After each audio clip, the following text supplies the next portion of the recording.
जो student matric परीक्षा 2023 की तैयारी कर रहे हैं वह ध्यान दें, क्योंकि पॉलिटिकल साइंस का जो भी ऑब्जेक्टिव महत्वपूर्ण प्रश्न है जो अभी हम बताने जा रहे हैं इससे बाहर नहीं जाने वाला है।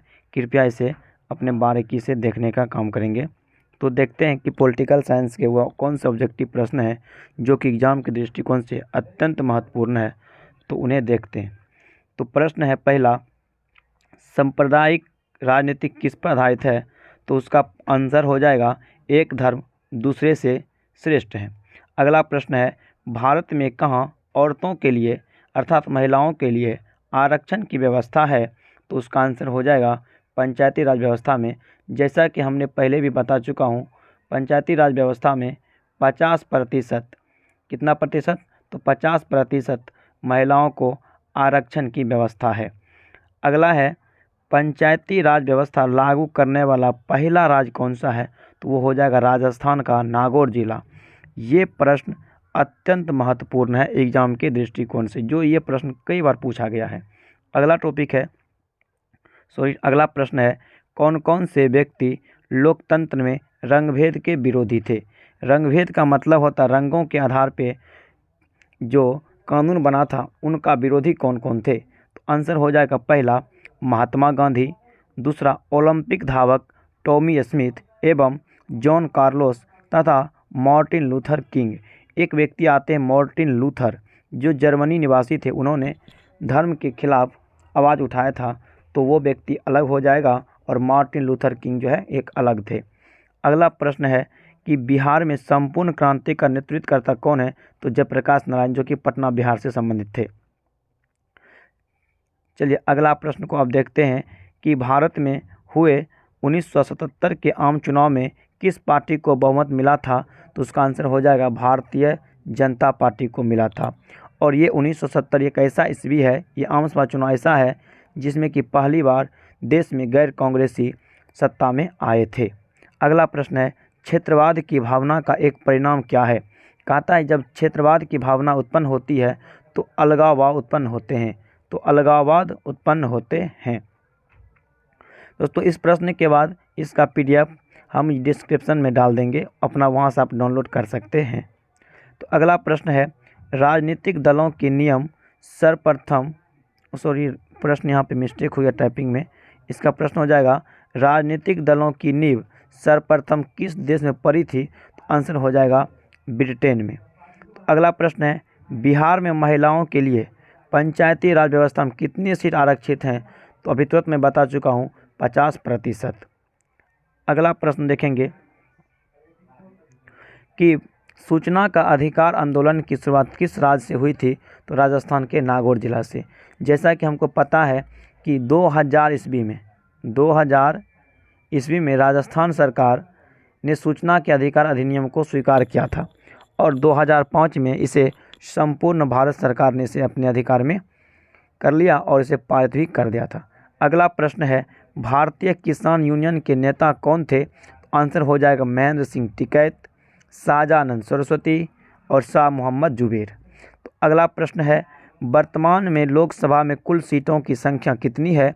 तो कुल सीटों की संख्या 545 है, जिसमें कि 2 सीटों को राष्ट्रपति द्वारा मनोनीत किए जाते हैं। तो वर्तमान में निर्वाचित सीटों की संख्या कितनी हो जाएगी? तो 543। निर्वाचित पूछेगा तो 543 लगाना है, और टोटल पूछेगा तो 545 लगाना है। अधिकतम कितना हो सकता है? तो 550 हो सकता है। तो लोकसभा में राष्ट्रपति कितने सदस्यों को मनोनीत करते हैं? तो आंसर हो जाएगा 2 सदस्यों को। अगला प्रश्न है, लोकसभा में सदस्य बनने के लिए न्यूनतम आयु कितनी होनी चाहिए? तो लोकसभा चुनाव लड़ने के लिए उम्मीदवार की न्यूनतम आयु 25 वर्ष कम से कम होनी चाहिए। अगला आता है राज्यसभा से संबंधित प्रश्न है कि वर्तमान समय में राज्यसभा में कुल सीटों की संख्या कितनी? तो कुल पूछेगा तो 245, जिसमें कि राष्ट्रपति के द्वारा 12 सदस्यों को मनोनीत किए जाते हैं। अगला प्रश्न है, राज्यसभा सदस्य बनने के लिए न्यूनतम उम्र कितनी होनी चाहिए? तो राज्यसभा के लिए 30 वर्ष होनी चाहिए, जबकि लोकसभा के लिए 25 वर्ष होनी चाहिए और पंचायत चुनाव के लिए 21 वर्ष होना अनिवार्य है। अगला प्रश्न है, संघीय सरकार पहली बार कहाँ लागू हुआ था? संघीय सरकार पहली बार कहाँ लागू हुआ था? वो हुआ था अमेरिका में। तो भारत भी एक प्रकार का संघीय देश है, लेकिन यह संघीय देश अमेरिका से ही लिया गया था। लेकिन भारतीय संघीय देशों के लिए अंग्रेजी शब्द का यूनियन शब्द का प्रयोग किया जाता है, जबकि अमेरिका में फेडरल शब्द का प्रयोग किया जाता है। चलिए अगला प्रश्न है, यूनाइटेड जनता पार्टी का गठन 1992 में हुआ था। यूनाइटेड जनता पार्टी का गठन कब हुआ था? तो 1992 में हुआ था। अगला प्रश्न है, भारतीय जनता पार्टी अर्थात बीजेपी का गठन कब हुआ था? 6 अप्रैल 1980। और ये एग्जाम के दृष्टिकोण से अत्यंत महत्वपूर्ण है कि बीजेपी का गठन कब हुआ था। तो 6 अप्रैल 1980। तो पूछेगा एग्जाम में, तो आपको पता होना चाहिए। अगला प्रश्न है, किसने कहा था? मतलब कि लिंकन जो थे, अब्राहम लिंकन, उनका कथन था लोकतंत्र को लेकर के कि लोकतंत्र जो है जनता द्वारा जनता के लिए एक शासन है। चलिए अगला प्रश्न देखते हैं, जो कि एग्जाम के लिए अत्यंत महत्वपूर्ण है कि भारत में किस तरह की लोकतांत्रिक व्यवस्था की गई है। भारत में किस तरह की लोकतांत्रिक व्यवस्था की गई है? तो वो क्या गया है? वो अप्रत्यक्ष लोकतंत्र की व्यवस्था भारत में की गई है। इसे याद रखना अत्यंत आवश्यक है। अगला प्रश्न है, इनमें से कौन राष्ट्रीय दल है? दोस्तों इसमें कुछ मिस्टेक हो गया, इसको भी रहने दीजिए, आगे डिस्कस हम करते हैं। या देख लेते हैं, राष्ट्रीय जनता दल, भारतीय जनता दल, लोक जनशक्ति पार्टी, भारतीय राष्ट्रीय कांग्रेस, भारतीय जनता पार्टी, बहुजन समाज पार्टी और राष्ट्रवादी कांग्रेस पार्टी। तो अगला प्रश्न देखते हैं, संघीय राज्य की विशेषता। संघीय राज्य की विशेषता है, इसमें लिखित संविधान होना जरूरी है, शक्तियों का विभाजन जरूरी है, संविधान लिखित होते हैं, वो तो हो ही गया। अगला है, सर्वोच्च न्यायालय स्वतंत्र होते हैं, शक्तियों का विकेंद्रीकरण होता है, अर्थात केंद्र स्तर पर, राज्य स्तर पर, स्थानीय स्तर पर भी सरकारें होती हैं। अगला आता है, किस देश में बहुदलीय व्यवस्था उपलब्ध नहीं है? बहुदलीय व्यवस्था उपलब्ध नहीं है, तो इसका आंसर हो जाएगा ब्रिटेन में। ब्रिटेन में बहुदलीय व्यवस्था स्थापित नहीं है, लेकिन भारत, बांग्लादेश और पाकिस्तान में बहुदलीय व्यवस्था स्थापित है। तो कहता है कि 15वीं लोकसभा चुनाव से पहले लोकसभा महिलाओं की भागीदारी कितनी थी? तो यह थी 15%। लोकसभा में 15वीं लोकसभा चुनाव से पहले महिलाओं की भागीदारी 15% थी। अब देखिए ये प्रश्न इंपॉर्टेंट आ गया कि गठबंधन सरकार की पकड़ प्रशासन पर होती है ढीली। तो ये प्रश्न को हमेशा याद रखना है कि गठबंधन सरकार में प्रशासन पर जो पकड़ होती है वह ढीली होती है। अगला आता है समवर्ती सूची, इसका वर्णन अनुसूची 7 में है। इसमें क्या क्या बात कहा गया है? केंद्र एवं राज्य दोनों की बातें की गई है, मतलब कि संघीय सूची और समवर्ती सूची दोनों है। शिक्षा जो है समवर्ती सूची का विषय है, जिसमें कि केंद्र सरकार और दोनों सरकारें जो लगभग में कानून बना सकते हैं। तो अगला प्रश्न है कि संघीय व्यवस्था में किस प्रकार की सरकारें होती है? तो आंसर हो जाएगा बहुदलीय। तो संघीय शासन व्यवस्था की एक विशेषता ये भी हो गया, तो मैंने लिखित संविधान तो होगा ही, शक्ति विभाजन तो होगा ही, स्वतंत्र न्यायपालिका तो है ही, लेकिन साथ ही और बहुदलीय व्यवस्था भी होंगे। देखिए अब प्रश्न आ गया पंचायती राज से। इससे पहले हम पढ़ चुके हैं कि पंचायती राज का गठन हुआ था राजस्थान के नागौर जिला से, और यहाँ पर वही प्रश्न पूछा है कि बिहार में जो पंचायती राज का स्वरूप है अर्थात उसकी रूपरेखा हुआ कैसी है? तो त्रिस्तरीय। त्रिस्तरीय का मतलब ये हो गया कि ग्राम स्तर पे ग्राम पंचायत होंगे और प्रखंड स्तर पे प्रखंड या पंचायत समिति होंगे और जिला स्तर पे जिला परिषद होंगे, अर्थात इनकी 3 स्तरीय है। इसी में एक बात ये भी पूछा जा सकता है कि नगर पालिका में कितने स्तर होते हैं? तो उसमें 3 स्तर होते हैं, एक होते हैं नगर पंचायत, नगर परिषद और तीसरा हो जाता है नगर निगम, जो कि महानगरों में दर्शाते हैं। चलिए अगला देखते हैं कि भारत में सर्वप्रथम नगर निगम की स्थापना कब और कहाँ हुई थी? भारत में नगर निगम का स्थापना मद्रास में हुई थी, जिसका वर्तमान नाम चेन्नई है। ये हुआ था 1688 में। 1688 की घटना है गौरवपूर्ण क्रांति ब्रिटेन की। अगला प्रश्न है, किसी राज्य के नाम एवं सीमा में परिवर्तन करने का अधिकार किसके पास है? तो किसी भी राज्य के नाम और उसकी सीमा में परिवर्तन करने का अधिकार संसद के पास होता है। संसद कानून बना करके किसी भी राज्य का सीमा में परिवर्तन कर सकता है। अगला प्रश्न है, पंचायत समिति का प्रधान कौन होता है? आंसर होता है कि प्रमुख होता है। पंचायत समिति का प्रधान प्रमुख होता है, जबकि मुखिया ग्राम पंचायत का प्रमुख होता है और सरपंच ग्राम कचहरी का प्रमुख होता है। भारत में संविधान सभा का गठन कब हुआ था? भारत में संविधान सभा का गठन 6 दिसंबर 1946 को किया गया था, जबकि 9 अगस्त को प्रथम बैठक, 2 दिन के बाद 11 दिसंबर को द्वितीय बैठक और 13 दिसंबर को तृतीय बैठक हुआ था। प्रथम बैठक में सच्चिदानंद सिन्हा को अस्थायी रूप से अध्यक्ष चुना था और दूसरे बैठक में जो कि 11 दिसंबर को हुआ था, उसमें अस्थायी रूप से राजेंद्र प्रसाद को सभापति चुन लिया था। अगला आता है, भारत में सर्वोच्च न्यायालय के प्रमुख न्यायाधीश की नियुक्ति कौन कर सकता है? तो राष्ट्रपति करता है। भारत में सर्वोच्च न्यायालय की मुख्य न्यायाधीश की नियुक्ति राष्ट्रपति करता है, लेकिन राष्ट्रपति भी किसी से सलाह लेता है। वो सलाह किससे लेता है? तो सर्वोच्च न्यायालय में जितने भी मुख्य न्यायाधीश होते हैं, उन सभी न्यायाधीशों में 5 जो सबसे वरिष्ठ न्यायाधीश होते हैं उसे कोलेजियम कहते हैं। उस कोलेजियम के अनुदेश पर राष्ट्रपति उन्हीं 5 में से किसी एक व्यक्ति को मुख्य न्यायाधीश चुन लेते हैं। और मुख्य न्यायाधीश की सबसे बड़ी विशेषता यह होती है, या जहाँ उपस्थित होते हैं, जहाँ होते हैं वहीं सर्वोच्च न्यायालय होते हैं। चाहे वह पार्टी में जाते हो तो भी वहीं पे न्यायालय वहाँ से फैसला सुना सकते हैं। ये बात इसके बारे में याद रखिएगा। अगला प्रश्न है, आज़ादी के समय देश में कितने देशी रियासतें थी?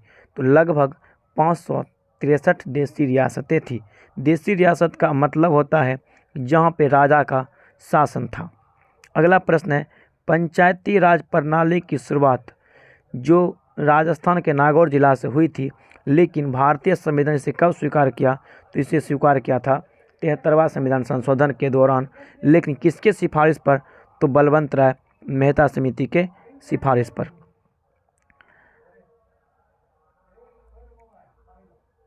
अगला है कि पंचायती राज प्रणाली की शुरुआत किस समिति की सिफारिश पर? तो बलवंत राय मेहता समिति के सिफारिश पर, और राजस्थान के नागौर जिला में आरंभ हुआ था सबसे पहली बार। अब देखिए, यहाँ से इम्पोर्टेंट प्रश्न पूछा जाता है कि पंचायती राज प्रणाली की शुरुआत कब हुआ था? 2 अक्टूबर 1959 में राजस्थान में हुआ था। अगला प्रश्न है, बिहार में नगर निगम में वार्डों की संख्या कितनी होती है? बिहार में नगर निगम वार्डों में न्यूनतम संख्या कितनी होती है? तो 42 होती है। ग्राम पंचायत का सचिव कौन होता है? तो पंचायत सचिव होता है। योजना आयोग का गठन कब हुआ था? ये इम्पोर्टेंट भी है। ये 15 मार्च 1950 को हुआ था, जिसे मोदी जी ने 2015 में इसका नाम बदल कर नीति आयोग रख दिया था। योजना आयोग का नाम कब बदला गया था? मतलब कि ये प्रश्न जो है ना कुछ डॉटेड है, अर्थात 13 अगस्त 2014 में घोषणा किया था कि इसका नाम बदल दिया जाएगा, लेकिन 2015 में इसे बदल दिया गया था। योजना आयोग की जगह पर नीति आयोग का गठन कब किया गया? तो 1 जनवरी 2015 को किया गया था। नाम बदला था कब? 13 अगस्त 2014 को। अगला प्रश्न है, योजना आयोग के अध्यक्ष कौन होते हैं? तो योजना आयोग के अध्यक्ष तत्कालिक प्रधानमंत्री होते हैं। योजना आयोग का पहला अध्यक्ष पंडित जवाहरलाल नेहरू थे, जबकि अंतिम अध्यक्ष मोदी थे, नरेंद्र नारायण मोदी थे। अगला प्रश्न है, बिहार में कितनी आबादी पर पंचायत समिति के 1 सदस्य चुने जाते हैं? तो 5000 सदस्यों पर 5000 की जनसंख्या पर एक पंचायत समिति का सदस्य चुने जाते हैं। न्याय मित्र किन संस्था का सेवक होता है? न्याय मित्र ग्राम कचहरी होता है। एक न्याय मित्र होता है, एक न्याय सचिव होते हैं। न्याय मित्र जो है सरपंच को न्यायिक सलाह देते हैं। अगला प्रश्न है, ग्राम कचहरी का प्रधान या मालिक कौन होता है? तो सरपंच होता है। ये प्रश्न को भी याद रखना इम्पोर्टेंट है। अगला प्रश्न है, ग्राम पंचायत का मालिक या प्रधान कौन होता है? तो वह मुखिया होता है। लोकतंत्र का प्राण किसे कहा जाता है? ये राजनीतिक दल को कहा जाता है। ये भी इम्पोर्टेंट प्रश्न है। सभी राजनीतिक दलों का मुख्य उद्देश्य क्या है? तो इसका मुख्य उद्देश्य है सत्ता प्राप्त करना। जितने भी दुनिया में राजनीतिक दल हैं, सबका एक ही उद्देश्य होता है, वह सत्ता प्राप्त करना चाहता है। अगला प्रश्न है, दलित पैंथर्स के कार्यक्रम में कौन सा संबंधित नहीं था? इसमें देखिए संबंधित था वाला बात तो आपको याद रखना पड़ेगा। आंसर हो जाएगा औद्योगिक मजदूर का शोषण से मुक्ति, ये संबंधित था, लेकिन यहाँ पे प्रश्न गलत हो जाएगा, संबंधित था वाला बात होगा जो होगा, नहीं वाला बात नहीं होगा। अगला कहता है दलित प्रथा का उन्मूलन था, दलित सेना का गठन, भूमिहीन गरीब किसानों की उन्नति शामिल था, लेकिन औद्योगिक मजदूर का शोषण संबंधित नहीं था, क्योंकि ये ऑप्शन में आपको देखने को मिल जाएगा, बाकी सब ऑप्शन में भी रहेंगे, लेकिन यहाँ पे कहा था कौन नहीं था पूछेगा तो औद्योगिक मजदूर का शोषण संबंधित नहीं था, बल्कि दलित वर्ग, इसके नेता थे BR अम्बेडकर। अगला प्रश्न पूछा जाता है तारी विरोधी आंदोलन, तारी विरोधी किस राज्य से शुरू हुआ था? ये हुआ था आंध्र प्रदेश से, क्योंकि आंध्र प्रदेश के लोग जो है पुरुष वर्ग जो लोग थे वह शराब पी करके महिलाओं के साथ मारपीट करते थे, इसीलिए वहाँ की महिलाओं के द्वारा ये आंदोलन चलाया गया था। नर्मदा घाटी परियोजना किन राज्यों से संबंधित है? तो नर्मदा घाटी परियोजना गुजरात, महाराष्ट्र और मध्य प्रदेश राज्य से संबंधित है। अगला प्रश्न है बोलीविया, जो इम्पोर्टेंट प्रश्न है, बोलीविया में जनसंघर्ष का प्रमुख कारण क्या था? तो पानी की कीमत में वृद्धि, पानी की कीमत में वृद्धि था। अगला प्रश्न है कौन सा राजनीतिक दल क्षेत्रीय दल है? तो तृणमूल कांग्रेस, क्षेत्रीय दल है तो तृणमूल कांग्रेस। अगला प्रश्न है दल बदल कानून किस पर लागू होता है? तो ये भी इम्पोर्टेंट है, दल बदल कानून सांसदों और विधायकों पर होता है, जिसका अनुसूची 10 में वर्णित किया गया है। चलिए अगला प्रश्न देखते हैं। राजनीतिक दलों की मान्यता और उनका चुनाव चिन्ह किसके द्वारा प्रदान किया जाता है? तो निर्वाचन आयोग के द्वारा किया जाता है। चिपको आंदोलन संबंधित है अंगूर के पेड़ काटने की अनुमति से, आर्थिक शोषण से मुक्ति से, शराबखोरी की विरुद्ध आवाज़ उठाने से, पर्यावरण संरक्षण के लिए और बेरोजगारी से भी है। अगला प्रश्न है 1975 ईस्वी में भारतीय राजनीति में किस लिए जाना जाता है? आंतरिक अशांति के लिए जाना जाता है, क्योंकि हम जान चुके हैं अभी तक जो है आपातकाल 3 बार लग चुका है। पहला लगल है 1962 में, जो कि भारत और चीन के बीच युद्ध हुआ था उस समय, और भारत पाक के बीच युद्ध हुआ था 1971 में बांग्लादेश को स्वतंत्रता दिलाने के लिए, उस समय लगा था। लेकिन 75 में आंतरिक अशांति के कारण लगा था, लेकिन वित्तीय अशांति के कारण अभी तक जो है आपातकाल नहीं लगा हुआ है। लोकतंत्र में सरकार किसके लिए या किसके प्रति उत्तरदायी होती है? लोकतंत्र में सरकार जनता के प्रति उत्तरदायी होते हैं। अगला है किस सरकार में चुनाव नियमित रूप से होते हैं? तो उसका आंसर हो जाएगा लोकतांत्रिक सरकार में चुनाव नियमित रूप से होते हैं। नियमित का मतलब होता है एक निश्चित समय अंतराल पर चुनाव होता है, तो उसे ही हम कहते हैं नियमित चुनाव। अगला प्रश्न है कि किस सरकार में फैसला लेने में विलम्ब होता है? तो फैसला लेने में विलम्ब होता है लोकतांत्रिक सरकार में। क्यों? क्योंकि ये सभी पहलुओं पर विचार विमर्श करते हैं, विचार विमर्श करने के बाद तब जाकर के इसमें फैसला होता है। बहुत लंबे समय लगते हैं लोकतांत्रिक सरकार में, जबकि इसके अलावा अन्य सरकारी व्यवस्था में जो तुरंत निर्णय लिए जाते हैं। चलो अगला प्रश्न है लोकतांत्रिक सरकार में फैसले लिए जाते हैं सामूहिक सहमति से। कोई एक व्यक्ति मतलब सलाह नहीं लेते हैं, बल्कि में सामूहिक सहमति से सलाह लिए जाते हैं। अगला प्रश्न है विश्व का सबसे बड़ा लोकतांत्रिक देश कौन सा है? तो वह है भारत। विश्व का सबसे बड़ा लोकतांत्रिक देश कौन सा है? तो वह है भारत। अगला है भारतीय लोकतंत्र में कितने अंग हैं? तो भारतीय लोकतंत्र के 3 अंग हैं, लोकसभा, राज्यसभा और राष्ट्रपति, अर्थात संयुक्त रूप से संसद, अर्थात तीनों को मिलाने के बाद जो है संसद बन जाते हैं। चलिए अगला प्रश्न देखते हैं। लोकतंत्र में सरकार किसके प्रति उत्तरदायी होते हैं? जनता के प्रति। किस सरकार में चुनाव नियमित रूप से होते हैं? तो लोकतांत्रिक सरकार में। अगला प्रश्न है किस सरकार में फैसला लेने में विलम्ब होता है? तो लोकतांत्रिक सरकार में विलम्ब होता है। लोकतांत्रिक सरकार ने फैसला लिए जाते हैं सामूहिक रूप से लिए जाते हैं। अगला प्रश्न है विश्व का सबसे बड़ा लोकतांत्रिक देश कौन सा है? तो है भारत। भारतीय लोकतंत्र के कितने अंग हैं? तो 3 हैं, लोकसभा, राज्यसभा और राष्ट्रपति। इसके संयुक्त रूप को हम संसद कहते हैं। मुख्य रूप से लोकतांत्रिक सुधार कौन करते हैं? लोकतांत्रिक सुधार जो है राजनीतिक दल करते हैं, क्योंकि राजनीतिक दल को यह दिखता है कि लोकतांत्रिक देश में क्या कमी है क्या नहीं है। अगला प्रश्न है पोस्ट धमाल दल व्यक्ति प्रचंड किस देश की माओवादी नेता था? ये प्रचंड जो है किस देश का माओवादी नेता था? वो था नेपाल का, जो हम पढ़ चुके हैं। अगला प्रश्न है, लोकतंत्र की सफलता किस पर निर्भर करती है? वो जनता के विवेकपूर्ण सहभागिता पे करती है। यदि जनता सोच समझ कर अपने नेता का चुनाव नहीं करेगा तो वह लोकतंत्र सफल नहीं हो सकता है। इसके लिए जनता को जागरूक होना अत्यंत आवश्यक है। अगला प्रश्न पूछा जाता है, देखिए मौलिक अधिकार से पूछा जाता है, मात्र 3 ही अनुच्छेद पढ़ना है मौलिक अधिकार में, जो एग्जाम के लिए ही इम्पोर्टेंट है। तीनों को गौर से देखना है और समझना है। तो संविधान का अनुच्छेद 19 यह वर्णन करता है कि सभी नागरिकों को स्वतंत्रता का अधिकार है। इसमें आप जो है व्यापार कर सकते हैं, घूम सकते हैं, अपना मन का बात रख सकते हैं, सभी प्रकार के मूल अधिकार इसमें हैं, जो कि मूल स्वतंत्रता है। अगला आता है अनुच्छेद 15। अनुच्छेद 15 देखिए क्यों इम्पोर्टेंट है, क्योंकि इस अनुच्छेद में कहा गया है कि कोई भी देश के नागरिक किसी भी व्यक्तियों के साथ किसी भी प्रकार का भेदभाव नहीं करेगा। किसी भी प्रकार का मतलब ना ही वह लिंग के आधार पर करेगा, ना भाषा के आधार पे, ना रंग के आधार पे, ना खान पान के आधार पे, ना रहन सहन, ना संस्कृति के आधार पे। अगला आता है भारतीय संविधान के अनुच्छेद 17। ये भी इम्पोर्टेंट कहता है कि छुआछूत को गैर कानूनी माना, अर्थात आप किसी भी व्यक्तियों के साथ छुआछूत आप नहीं कर सकते। यदि छुआछूत करते हैं या मानते हैं तो आप कानून की नज़र में दोषी माने जाएंगे। अब देखिए ये इम्पोर्टेंट प्रश्न फिर आया। अगला प्रश्न है, सर्वप्रथम महिलाओं को इंग्लैंड में वोट देने का अधिकार कब प्राप्त हुआ था? तो 1918 ईस्वी में। अगला प्रश्न है, वर्तमान समय में महिलाओं की साक्षरता दर कितना है? देखिए ये तो पुराने डाटा के अनुसार है, तो फिर भी हमारे लिए इम्पोर्टेंट ही है, क्योंकि हमको एग्जाम के दृष्टिकोण से पुराना डाटा ही महत्वपूर्ण होगा, आधुनिक डाटा उपलब्ध नहीं होगा, क्योंकि ये ज़रूरी नहीं है।